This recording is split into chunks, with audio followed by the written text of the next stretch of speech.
Screen recording has become very convenient and simple these days.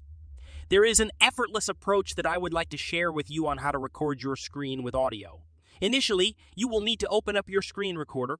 Once you get into the recorder page, ensure that you have increased the desktop audio right from there. Also, you need to switch on and increase the mic audio. Once done with that, you can click on the plus icon located at the display center, and you will be able to see the audio input capture option. It would be best if you reduced the mic audio. Besides the audio input capture option, you can also find various other options here that come in handy in screen recording, depending on what you specifically require. To get started with audio input capture, add mic aux, test it, and click OK. At this stage, you can adjust the desktop audio by either rolling up or down the volume bar or muting the recording volume right from its setting icon. There are various useful options available to explore